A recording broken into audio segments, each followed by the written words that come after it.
Muy bien, pues bienvenido, hermana o hermano que eh, estás aquí en el estudio o estás viendo la grabación. Eh, Quiero darte la bienvenida a este estudio de Efesios y fíjate que este estudio de Efesios es bien importante, o más bien la epístola de los Efesios es bien importante porque muchos han considerado a la carta a los Efesios como la corona de los escritos de San Pablo. Otros han dicho que esta carta es la más divina composición humana y otros han dicho que es la reina de las epístolas. Entonces estamos ante un escrito bastante importante, bastante interesante, bastante demandante. Y te tengo una noticia, que hoy comienzas junto conmigo el estudio de un escrito que es todo esto y mucho más. Pero antes de ir al texto, yo quisiera pedirte un par de cosas y quisiera que uh, las tuvieras en mente a lo largo del estudio y también quisiera que las pudieras apuntar um, si es que así lo deseas. En primer lugar, la primera cosa que te voy a pedir es que debido a la profundidad doctrinal de la carta, quiero pedirte que te acerques con asombro y con expectativa. Asombro y expectativa. Entonces vamos a escribirlo por aquí, asombro. Porque es una carta teológicamente muy densa, doctrinalmente muy densa, tiene muchas cosas que enseñarnos. Pero por otro lado, y la segunda cosa que te quiero pedir, es que debido a la profundidad práctica que va a demandarte a ti y a mí este escrito, quiero pedirte que te acerques con humildad y sencillez. Entonces vamos a escribir aquí humildad. Muy bien, entonces esta es la número uno y esta es la número dos. Asombro y humildad. Esta epístola a los Efesios necesita estas dos cosas. Sin estas dos cosas no vamos a poder llegar a buen puerto. Necesitamos asombro, expectativa, venir como si se tratara de un escrito que fue escrito para nosotros, porque, ¿qué crees? Dios escribió un libro y lo escribió a su pueblo, y nosotros somos parte de su pueblo. Y número dos, necesitamos humildad, porque nos estamos acercando hacia un escrito que es, por supuesto, humano, en el sentido de que fue escrito por un humano, por Pablo, pero sobre todas las cosas es un escrito divino en el sentido de que es por inspiración, viene de parte de Dios. Dios quiso que las palabras que estuvieran ahí fueran de Él para nosotros, así exactamente como nos las entregó. Así que en este sentido necesitamos asombro y humildad. Ahora, al finalizar nuestro viaje por el estudio de esta carta, puedo garantizarte que obtendrás dos cosas. Y estas dos cosas van condicionadas a si prestas atención y si ponemos en práctica lo que vamos a ver. En primer lugar, un profundo conocimiento de la persona de Dios y su obra. Esto tiene que ver con la teología. Pero en segundo lugar, un cambio radical en tu vida cristiana. ¿Por qué? Por las demandas que va a tener este escrito en nosotros. Vamos a ver muchas cosas de cómo aplicar el Evangelio a la vida diaria. Así que siempre que nosotros tenemos un conocimiento de Dios, lo vamos a transferir a la vida cristiana. Y eso es sumamente importante para Pablo en todos sus escritos, pero especialmente este siendo, vamos a decir, la reina de las epístolas de Pablo, vamos a ver que esto cobra especial trascendencia en el escrito. Así que vamos a comenzar. Efesios capítulo 1, versículo 1 al 2. Pablo, apóstol de Cristo Jesús por la voluntad de Dios, a los santos que están en Éfeso y que son fieles en Cristo Jesús, gracia y paz a ustedes de parte de Dios nuestro Padre y del Señor Jesucristo. Vamos a orar nuevamente. Padre, te pedimos en esta noche que las palabras de nuestra boca y la meditación de nuestro corazón sean aceptables a ti. Que tú ilumines los ojos de nuestro entendimiento para poder contemplar el misterio de tu Evangelio, revelado en Cristo, en cuyo nombre oramos. Amén. Muy bien, vamos a empezar con una pregunta importantísima. ¿Quién es el autor? El autor de esta carta se nos dice desde el eh, no solo desde el primer versículo, sino también desde el primer enunciado, desde la primera palabra, Pablo. Y si tú tienes una nueva traducción viviente, esto dice yo, Pablo. Pero ¿quién fue Pablo? Bueno, se nos dice que Pablo es apóstol de Cristo Jesús por la voluntad de Dios, pero eso no nos dice mucho si nosotros empezamos a leer Efesios desde cero. Así que vamos a dejar que Pablo hable por sí mismo. Fíjate cómo dice Hechos 22:3. Yo, y aquí está hablando Pablo, soy judío, esta es la nacionalidad, nacido en Tarso de Cilicia, pero criado en esta ciudad. Y si tú miras el contexto de Hechos capítulo 22, él está en Jerusalén. Así que es judío en el sentido de que es del linaje de Israel, nacido en Tarso de Cilicia. Esta es una ciudad bastante lejos de Jerusalén. Sin embargo, fue criado ahí en Jerusalén y educado bajo Gamaliel. Y si tú has escuchado hablar acerca de Pablo, seguramente has escuchado que Gamaliel fue uno de los maestros más prominentes de las escrituras en aquel tiempo. De hecho, él dice, bajo Gamaliel, en estricta conformidad a la ley de nuestros padres. Y esto también va a cobrar mucha trascendencia, estricta conformidad. Gamaliel era un, insisto, maestro prominente, así que tenemos un currículum bastante interesante del apóstol Pablo. Es un hombre educado, que conoce la ley de Dios. Y dice, siendo tan celoso de Dios como ustedes lo son hoy. Es un hombre temeroso de Dios. Y fíjate lo que dice en Filipenses, capítulo 3, versículo 5. Circuncidado a los 8 días de nacer, del linaje de Israel, de la tribu de Benjamín, y seguramente de ahí viene su nombre. Oye, pero su nombre es Pablo. Ese es su nombre griego que va a utilizar en todas sus epístolas. De hecho, llega un momento cuando él arranca su ministerio a los gentiles que él cambia al nombre de Pablo, que presuntamente, insisto, es su nombre griego, pero su nombre de la tribu de Benjamín tiene mucho que ver con eso, con la tribu. Y vamos a ver en unos instantes cuáles. Hebreo de hebreos en cuanto a la ley fariseo. Así que, insisto, esta palabra tiene que ver con su educación.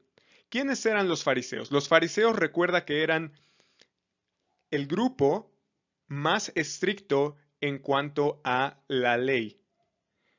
Si la ley, vamos a suponer que aquí están los mandatos de la ley, esos eran los mandatos de la ley de Dios, lo que hacían los fariseos era poner una valla más grande para tener cuidado de no cruzar la ley.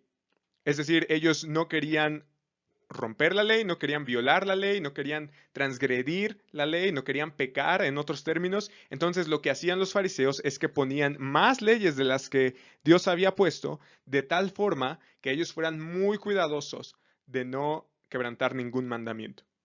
Y esto se va a referir Jesús en repetidas ocasiones en los evangelios cuando dice, ustedes ponen cargas que ni ustedes mismos pueden llevar, ponen cargas en otros que ni ustedes mismos pueden llevar. Así que esa es la demanda de los fariseos. Eran muy ceremoniales, pero sobre todo muy estrictos. Así que ese es el contexto de Pablo. Y dice que en cuanto al celo, recuerda que les acaba de decir, o vimos anteriormente, que el celo era tan celoso como aquellos que lo estaban acusando. ¿Por qué? En cuanto al celo perseguidor de la iglesia. Él era tan celoso de su fariseísmo, de la ley, que llegó a perseguir hasta el punto de arrastrarlos y llevarlos ante el Sanedrín, ante juicio, a todos aquellos que confesaran a Jesús como el Mesías. Él era perseguidor. Él no era ningún fanático de la iglesia cuando empezó a servir a Dios. No. El día anterior que él comenzó a servir a Dios, él iba para perseguir a la iglesia. En cuanto a la justicia de la ley, continúa diciendo, hallado irreprensible. Insisto, era muy estricto. Estamos ante un hombre, entonces, judío, educado ante los mejores maestros, que era irreprensible en su testimonio, que era perseguidor de la iglesia a causa de ese mismo celo farisaico. De hecho, a los Gálatas escribe, porque ustedes han oído acerca, y esto de ustedes han oído, significa que esto era famoso, acerca de mi antigua manera de vivir en el judaísmo, y esto se refiere a la religión, de cuán desmedidamente, y esto lo va a catalogar después, Por un lado sí era celoso, pero después reflexiona y dice, era desmedido. Perseguía yo a la iglesia de Dios y trataba de destruirla. Yo aventajaba en el judaísmo a muchos de mis contemporáneos. Insisto, estamos ante un hombre no solo educado, sino estricto, mostrando mucho más celo por las tradiciones de mis antepasados. Por eso dice fariseo de fariseos. Pero fíjate cómo da su testimonio en Hechos 26. Y esto también lo puedes leer tú en Hechos 9 y en muchos otros pasajes. Pero dice, ocupado en esto, cuando iba para Damasco con autoridad y comisión de los principales sacerdotes, y esto, si tú lees Hechos capítulo 9, se refiere eh, a que iba a perseguir a la iglesia allá, cartas para poder llevar a los que profesaban a Jesús como el Cristo, como el Mesías, él tenía la autoridad de llevarlos a juicio. Y dice que al mediodía, oh rey, yendo de camino, vi una luz procedente del cielo más brillante que el sol que resplandecía alrededor mío y de los que viajaban conmigo. Después de que todos caímos al suelo, oí una voz que me decía en el idioma hebreo, y aquí en tu Biblia tú tienes Saúl, Saúl, pero yo quisiera introducirte en la piel de este testimonio como si lo tuviéramos enfrente. Y entonces, esto se pronuncia así, Shahul, Shahul, ¿por qué me persigues? Ese era su nombre hebreo, Saúl. ¿Por qué? Y si tú recordarás en el Antiguo Testamento, había un personaje que así se llamaba, Saúl o Shaul. Ah, este personaje era también de la tribu de Benjamín, de donde era Pablo. Entonces es posible que su nombre viniera de ahí porque este hombre del Antiguo Testamento llegó a ser muy famoso porque fue rey de Israel, el primero de hecho. Entonces le pregunta, oye, ¿por qué me persigues? Dura cosa te es dar cosas contra el aguijón.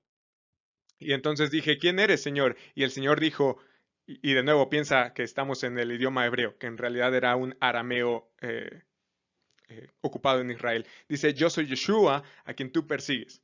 Que insisto, esto es para que nos pongamos en la piel del pasaje.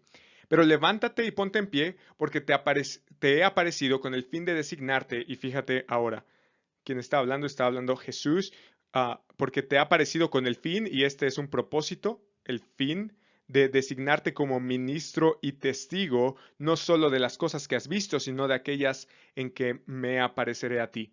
Te rescataré del pueblo judío y de los gentiles a los cuales, y aquí está hablando de los gentiles, yo te envío. Y aquí de nuevo está hablando Jesús, para que les abras sus ojos a fin de que se conviertan de las tinieblas a la luz y del dominio de Satanás a Dios, para que reciban por la fe en mí el perdón de pecados y herencia entre los que han sido santificados. Entonces hay una misión ahora de parte de Jesús a Saúl, donde va a ser ministro y testigo a los gentiles con el propósito de que ellos puedan obtener perdón de pecados y herencia entre los santos. Entonces, volviendo al punto, ahora tenemos un poco más de contexto de quién es el apóstol Pablo. Pero ahora la siguiente pregunta es, ¿qué significa ser un apóstol? ¿Qué significa ser un apóstol? Porque dice que Pablo es apóstol de Cristo Jesús por la voluntad de Dios. Y recuerda, esta es la primera impresión que tiene la audiencia de Pablo cuando lee esta carta. Porque muchas personas nosotros decimos, oye, preséntame a fulano, y entonces vamos, saludamos a fulano y nos dice, yo soy Carlos. Oye, Carlos, ¿a qué te dedicas? Bueno, yo me dedico a fabricar tornillos en tal empresa. O oye, yo soy servidor del Ministerio Público, o yo vendo gelatinas, ¿no? O etcétera, etcétera. Um, hay muchas opciones, vamos a decir, para definirnos como personas. Pero Pablo se presenta ante los efesios como apóstol de Cristo Jesús. Y esto es muy importante por la manera en la que se presenta. En cada una de las epístolas, él se presenta siempre como Pablo por su nombre, pero es extraño que él se presente ahora, por ejemplo, en Romanos se presenta como siervo de Cristo Jesús, llamado a ser apóstol. Y tú puedes ver cómo cambia según el contexto de la carta. Pero aquí se define simplemente como apóstol de Cristo Jesús. ¿Pero qué significa esto? Bueno, la palabra griega apóstol significa literalmente uno que es enviado con un mensaje.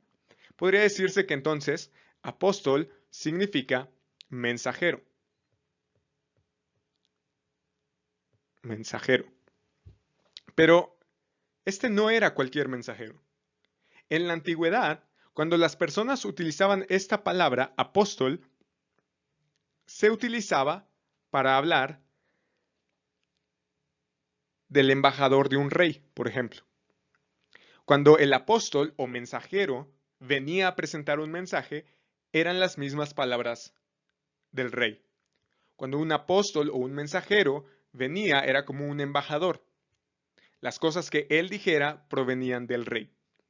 Así, en el Nuevo Testamento, los apóstoles eran aquellos que eran comisionados por un rey, en este caso el rey, es decir, Jesús, quien es el Cristo. Ahora, ya hemos visto que apóstol significa mensajero, pero un mensajero con autoridad para hablar de parte de un rey, y este rey es Cristo Jesús. Y quisiera recordarte dos cosas. En primer lugar, que Jesús es el nombre propio, es la persona histórica que se encarnó, ¿verdad? Que vivió una vida perfecta, murió en la cruz, resucitó al tercer día, está sentado a la diestra del Padre. Jesús es el nombre propio del Hijo de Dios. Sin embargo, muchas veces confundimos el nombre propio con el título. El título que tiene es Cristo. Entonces, este Jesús es un nombre propio, como yo al llamarme Edgar, pero Cristo es un título. Ahora, quiero enfocarme en esto. Cristo. Porque eso no nos dice mucho, ¿verdad? Si yo te pregunto, oye, ¿qué significa Cristo? Bueno, a lo mejor tendrás una idea, pero varios de nosotros tendríamos dificultades para decir de cero qué cosa es un Cristo. Cristo significa Mesías. Bueno, y ahora la siguiente pregunta es, ¿qué cosa es Mesías? Bueno, Mesías significa ungido. Bueno, estamos igual o peor. ¿Qué cosa significa ungido? Bueno, en términos muy sencillos, era aquel escogido por Dios en el Antiguo Testamento para realizar una tarea específica por su pueblo. El ungido se llamaba así porque tenía una unción. La unción, hoy se habla mucho de la unción, ¿verdad? Pero ¿qué cosa es una unción? Piensa en la unción como una investidura. La investidura o la unción le otorgaba autoridad y poder para realizar esa tarea. Ahora, ¿quiénes eran ungidos? Profetas, sacerdotes, pero sobre todo reyes. Los reyes eran los ungidos. Y cuando la gente en tiempos de Jesús y en tiempos de Pablo pensaba en el ungido o el Mesías, pensaba en un enviado final a quien Dios enviaría para liberarlos definitivamente. Y la idea entonces más parecida que tenemos del término Cristo o del término Mesías, para nosotros lo más cercano que tenemos a eso es un rey. Esta es la idea más parecida que nosotros tenemos, lectores del siglo XXI, al término Mesías. Un Mesías es básicamente un rey. Insisto, tiene mucho contexto detrás. Pero si te parece más sencillo, cada vez que leas Cristo, quiero que pienses en el rey. Y lo digo porque este es el título favorito de Pablo para hacer referencia a Jesús. Lo vamos a ver muchas veces, sobre todo en esta carta. Va a ser muy importante para nosotros que sepamos que Jesús es el Cristo o el Rey. Entonces, volviendo al punto. Decíamos que los apóstoles eran aquellos enviados por o con la autoridad del Rey. Y en este caso, los apóstoles eran los enviados con autoridad del Rey Jesús, del Rey Cristo, ¿cierto? Quien resucitó de entre los muertos. Y con esta autoridad, los apóstoles eran los encargados de edificar la iglesia al recibir y proclamar ese mensaje del rey, porque si ellos llevaban un mensaje, tenían que hacer algo con ese mensaje, que en este caso es edificar la iglesia. Muy bien. Ahora quiero que imagines cómo los lectores originales leyeron estas palabras. Pablo, apóstol del Rey Jesús, por la voluntad de Dios. ¡Wow! Ese es un buen título. Yo creo que es un buen currículum, ¿no? Oye, ¿tú quién eres? Bueno, soy un enviado del Rey Jesús. Y esto significa que las palabras que vamos a estudiar no son meras opiniones humanas. No, es el mensaje autorizado por un enviado, por Cristo mismo. Así que Dios soberanamente, y esto implica la voluntad de Dios, soberanamente escogió a Pablo para darnos este mensaje. El mensaje que ahora vamos a escribir, que ahora vamos a estudiar, provino de parte de Dios. Y Pablo simplemente está entregando el mensaje. Y ahora ya sabemos quién es Pablo, pero ¿quiénes son sus lectores? Fíjate cómo continúa diciendo, a los santos que están en Éfeso y que son fieles en Cristo Jesús. Ahora quiero decirte algo que es un tanto difícil, pero necesario. Así que siéntate bien en tu silla, acomódate, toma aire. Las palabras en Éfeso no están en los manuscritos más antiguos y confiables. No están. De hecho, solamente los manuscritos más tardíos son los que escriben en Éfeso. Pero realmente no hay evidencia en los manuscritos más antiguos, confiables, importantes. No hay. Ni tampoco se cita entre los padres de la iglesia a esta carta como en Éfeso. Pero entonces, ¿por qué está en la mayoría de nuestras Biblias? Bueno, yo no quiero aburrirte con la explicación, así que voy a tratar de explicarte esto brevemente. Los manuscritos más antiguos conservaron las palabras, o más bien no conservaron las palabras en Éfeso, simplemente porque no estaban en el original. Pero los manuscritos más tardíos sí la tienen, porque es muy probable que la tradición apuntara a ellos como los destinatarios, aquellos que estaban en Éfeso. Y algunos estudiosos, y yo estoy de acuerdo con ellos, apuntan a que esta era una carta circular. Y para eso voy a tomar un recurso de hace un año. Cuando nosotros estudiamos Apocalipsis, no sé si te acuerdas que había 7 iglesias. Si no te acuerdas, te leo Apocalipsis 1:11. Dice que decía, escribe en un libro lo que ves y envíalo a las 7 iglesias. Y las 7 iglesias que nombra son Éfeso, Esmirna, Pérgamo, Tiatira, Sardis, Filadelfia y Laodicea. Y yo aquí te puse un mapa para que veas un poco lo que platicamos en aquella ocasión. Esas 7 iglesias formaban un viaje en forma de círculo. Éfeso, Esmirna, Pérgamo, Tiatira, Sardis, Filadelfia y Laodicea. Entonces, estas 7 iglesias formaban un círculo. ¿Ya ves el círculo? Un círculo un poco chueco, por cierto, por si iba por Sardis. Pero finalmente un círculo, un circuito, vamos a decir.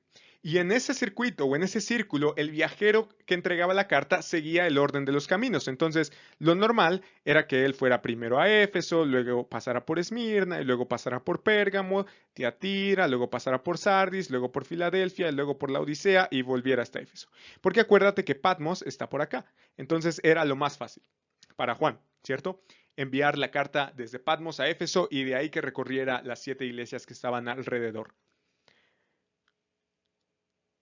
Ahora, fíjate qué interesante, porque ¿con qué iglesia comienza Apocalipsis? Con Éfeso. ¿Y por qué? Bueno, porque Éfeso era un lugar, en primer lugar, más cerca de Patmos, pero también porque era un lugar políticamente poderoso, más poderoso que el resto de las 6.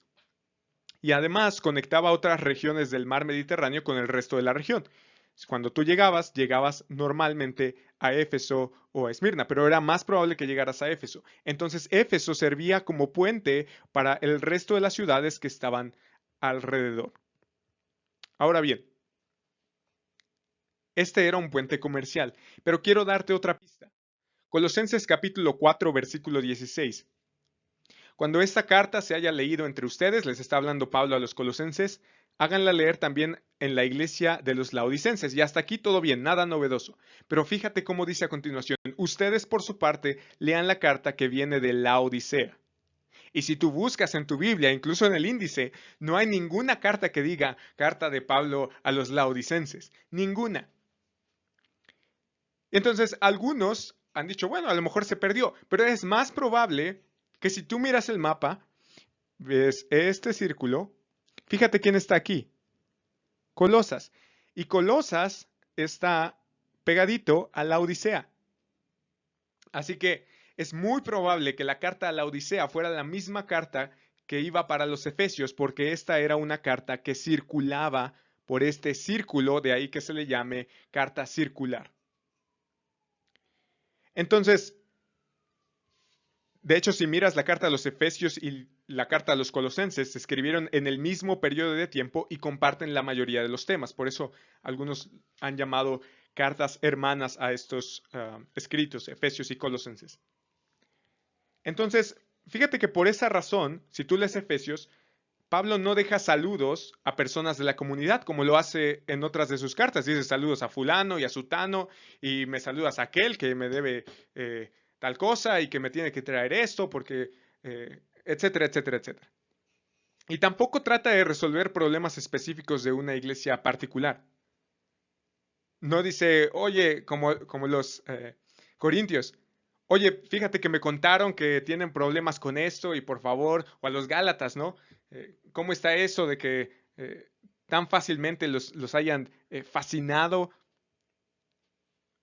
No hay ningún tipo de especificidad en esta carta. Simplemente es una carta general porque es una carta circular. Y Éfeso se conservó como el título porque es la carta o es la localidad más poderosa, más importante, pero también la más cerca desde el punto de vista que es muy posible que la carta llegara a partir de ese punto y luego se expandiera. Ahora imagina por un momento, vamos a hacer un ejercicio aquí. Imagina por un momento que nosotros somos parte del circuito que recorre Tíquico. Tíquico, por cierto, es el mensajero que lleva la carta llamada Los Efesios. Entonces Tíquico llega a nosotros y nos da la carta. Insisto, nosotros, todos nosotros los que estamos aquí, somos parte de un circuito, somos parte de una congregación. Muy bien, Tíquico llega a nosotros, nos da la carta y ahora hay que prestar mucha atención porque él tiene otra parada, tiene que ir, no sé, a la Odisea. Y pronto va a tener que irse Tíquico, entonces nos la presta por un momento. Pero, oh sorpresa, fíjate que Tíquico me acaba de decir que nos va a dar tiempo suficiente para examinar cuidadosamente el escrito de Pablo por unas cuantas semanas. Así que quiero que hagas el ejercicio conmigo de que te pongas en la piel de los lectores originales, que esta carta se escribió a ti y a mí, a la congregación en común, que somos parte de ese mismo círculo. Estas palabras son para nosotros. Y ahora nosotros abrimos la carta y leemos, Pablo, apóstol de Cristo Jesús por la voluntad de Dios, a los santos que están en Éfeso y que son fieles en Cristo Jesús. Ya dijimos que las palabras en Éfeso podrían complementarse con a Esmirna o a la Odisea o a cualquier localidad parte de ese circuito. Pero fíjate qué interesante, porque Pablo escribe a los santos y fieles en Cristo Jesús. Oye, espérate un momento.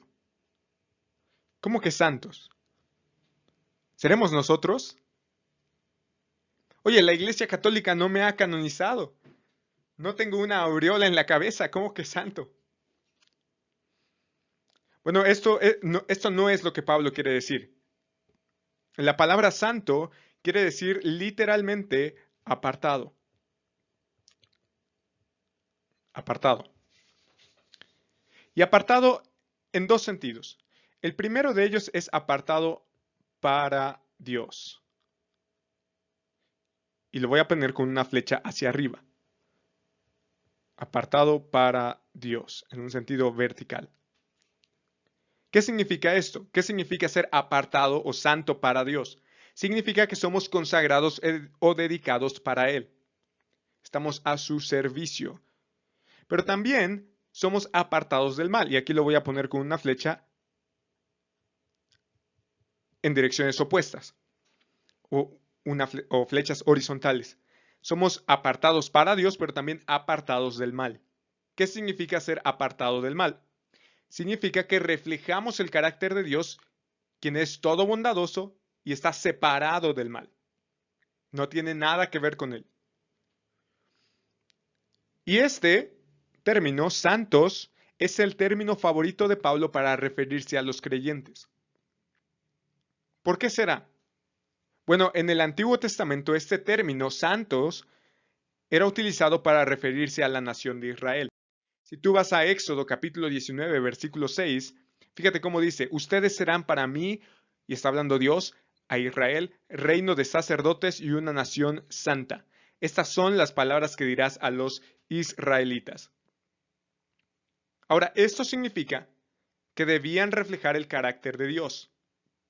Ser santos o ser una nación santa implicaba reflejar el carácter de Dios. Insisto, ser consagrados para Dios, pero también reflejar su carácter, es decir, ser apartados del mal. Estos dos sentidos están presentes. Por ejemplo, Levítico 11:44 dice, porque yo soy Yahweh su Dios, por tanto conságrense, insisto, la parte vertical, y sean santos, la parte horizontal, porque yo soy santo. No se contaminen, pues, y esta, insisto, es la parte que tiene que ver con apartarse del mal, no se contaminen, pues, con ningún animal que se arrastra sobre la tierra. Y sigue diciendo Levítico 27, santifíquense, pues, y sean santos, y esta es la explicación, porque yo soy Yahweh su Dios. Están llamados a reflejar el carácter de Dios. Versículo 26, sean ustedes santos, porque yo, Yahweh, soy santo, y los he apartado de los pueblos.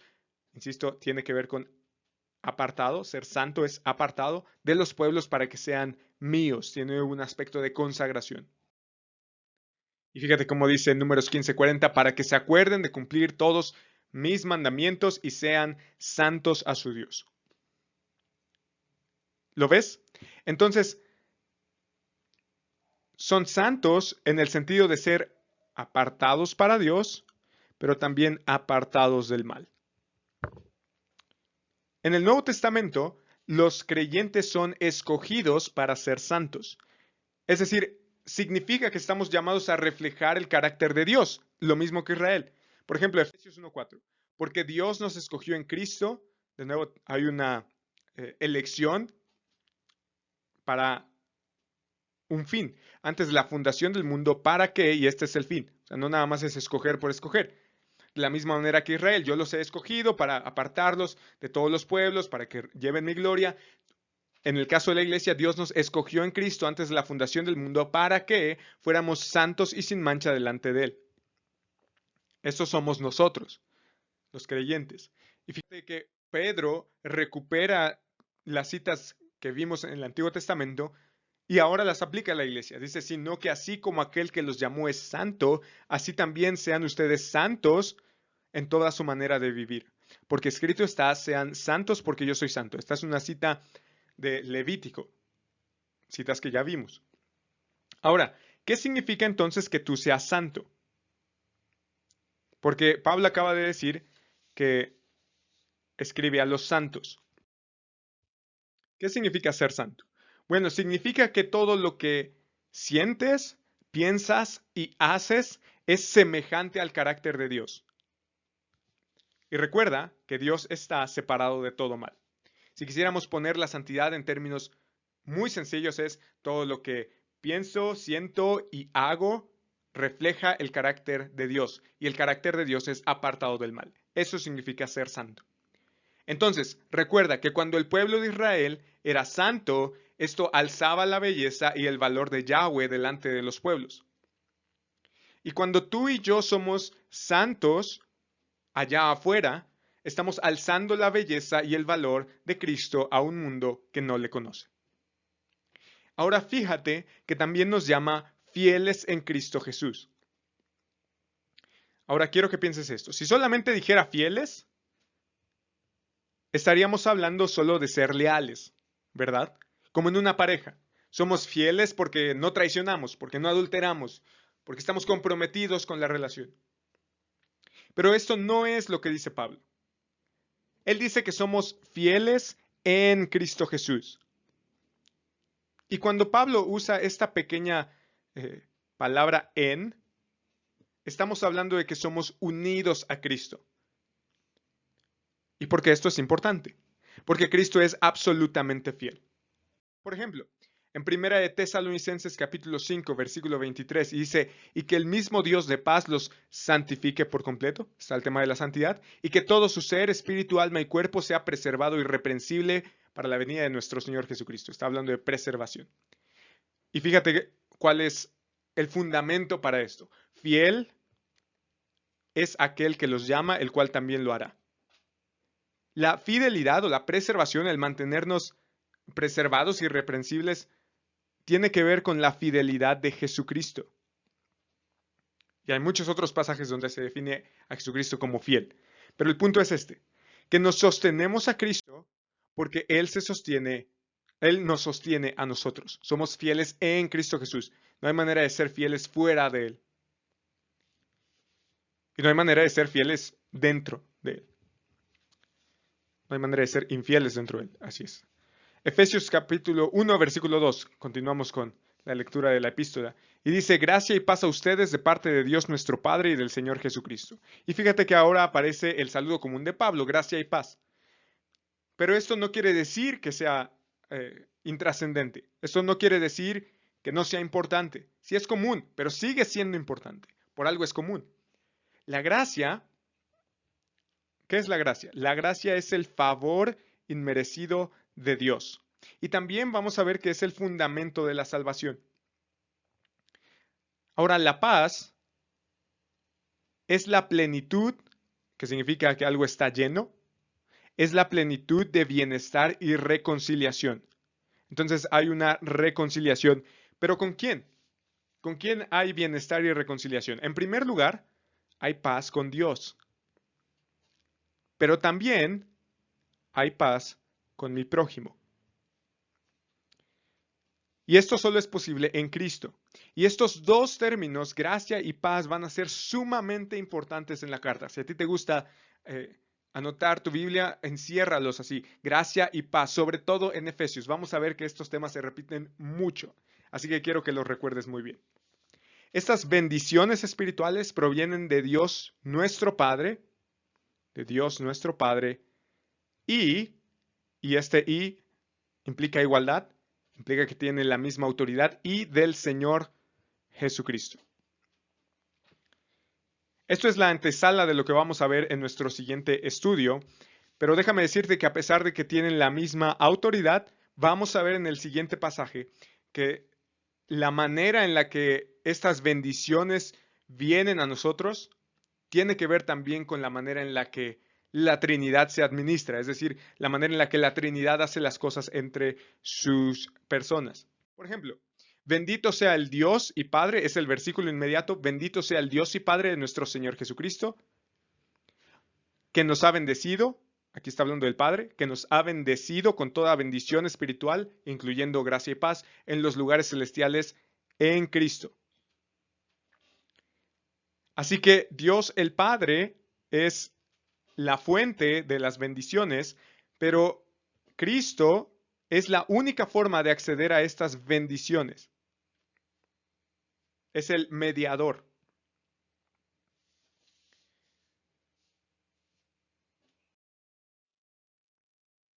Entonces, hemos visto hasta ahora los dos primeros versículos. Pablo, apóstol de Cristo Jesús, por la voluntad de Dios, a los santos que están en Éfeso y que son fieles en Cristo Jesús, gracia y paz a ustedes de parte de Dios nuestro Padre y del Señor Jesucristo. En Él, en Cristo Jesús, somos considerados santos y fieles. Pero quiero decirte una cosa. Los destinatarios de esta carta eran de carne y hueso, como tú y como yo. Si tú lees el contexto de las iglesias en Apocalipsis, incluyendo Éfeso, estos hermanos tenían persecuciones, tenían problemas, tenían familiares que no conocían a Jesús y hacía la comunión en el hogar complicado. Tenían compañeros de trabajo o clientes que los trataban mal. Tenían iglesias que se desmoronaban en problemas. Tenían culpa por los pecados pasados, tenían pecados presentes con los que luchaban todos los días, tenían dudas acerca de qué iba a pasar en el futuro. Pero sabes, Pablo tiene un mensaje de parte del Rey, de parte de Cristo. El Rey dice que los lectores de esta carta son santos y fieles. El Rey dice que tú y yo somos santos y fieles. El Rey dice que tú eres santo y fiel. Y el Rey dice que la persona que está al lado de ti en el banquillo de la iglesia es santo y fiel. Pero esto no es por ti, es por gracia, que es un regalo inmerecido que el Rey te ha dado. Un Rey con el cual mucho tiempo estuviste peleado, pero que te otorgó la paz. Hermano, hermana, todos los días nos enfrentamos con la incertidumbre. Pero estas palabras son un ancla firme. Porque si el Rey dice que eres santo y fiel, no hay nada que nos mueva. Tu vida y la mía están aseguradas por el poder de Dios, por su gracia. Están aseguradas por la voluntad de Dios y somos bendecidos por su gracia y por su paz. Vamos a orar. Padre, te damos muchas gracias por la bendición que nos das de poder estudiar esta carta a los Efesios. Te pedimos, Señor, que nos sigas hablando a través de todos estos estudios. Y Señor, muchas gracias porque ahora estamos en Cristo. Y esto es solamente un regalo inmerecido, un favor, una gracia tuya. Pues nos has otorgado la paz cuando éramos enemigos. Y no solo nos otorgaste la paz, sino que también nos introdujiste a tu pueblo, un pueblo santo, llamado a reflejar tu gloria a todas las naciones. Y un pueblo fiel, porque tú nos sostienes con tu mano poderosa hasta el día final. Oramos estas cosas en el nombre de Cristo, nuestro Rey. Amén.